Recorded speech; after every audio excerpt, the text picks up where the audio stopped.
High বন্ধুরা, এই যে এটা হচ্ছে সিসি ক্যামেরা অ্যাডাপ্টার 12 ভোল্ট। ঠিক আছে, এটা দিয়ে আমরা জেনারেটর টেস্টার বানাইছি। কাছে আসে, প্রথমে আমরা এই জেনারেটরটা চেঞ্জ করছি। এখানে ছিল 11 ভোল্ট, এটা আমরা 18 ভোল্ট লাগাইছি জেনারেটর। ঠিক আছে, আর এখানে আপনার এই ডিসি ব্যাটারির যে ভোল্টেজ দেখায় এটা লাগবে। এটা 1 থেকে 100 পর্যন্ত দেখাবে। এখানে তিনটা ওয়্যার, একটা হচ্ছে কালো, একটা লাল, এই দুটো দিয়ে সে নিজে চালু হবে।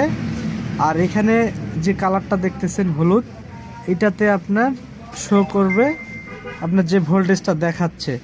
এখানে আমরা যেটা করছি, এখানে লাল, এই যেটা লাল একটা লাগাইছি, আর এটা কালো গ্রাউন্ডিং, এটা সে চলবে।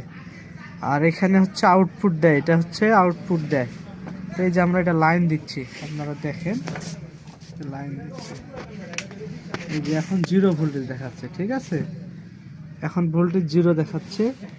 এই যে আমরা একটা জেনারেটর নিচ্ছি, এটা হচ্ছে 4148। এটা দুইটা ভোল্টেজ দেয়, একটাতে দিলে আপনার 18-20 ভোল্টেজ দিবে, আবার উল্টা পাশে লাগাইলে 5 ভোল্ট দিবে। এই যে এখানে দুইটা আমরা ক্লিপ লাগাই নিছি। এই যে এখানে আমরা এটা লাগাচ্ছি, দেখা যাচ্ছে, দেখা যায়, দেখা যাবে। এই যে দেখেন এটা উল্টা পাশ হয়েছে, এটা হচ্ছে 4.46, মানে এটা 5 ভোল্ট। এখন এটাকে আমরা আবার ঘুরাই দিব। এই যে আমরা আবার ঘুরাই দিব, এই যে ঘুরাই দিব, এই যে ঘুরাই দিচ্ছি। এই যে এখন দেখা যাচ্ছে 19 ভোল্ট। ঠিক আছে, এখন এটা যদি আমরা ডাইরেক্ট শর্ট করি, এটার আউটপুট কত এটাও দেখার জন্য, এটা কিন্তু 12 ভোল্ট ছিল, এটা আমরাকে 18 ভোল্ট করে নিছি। কারণ 12 ভোল্ট থাকলে আপনার উপরে দেখাবে না, 12 ভোল্টের নিচে দেখাবে।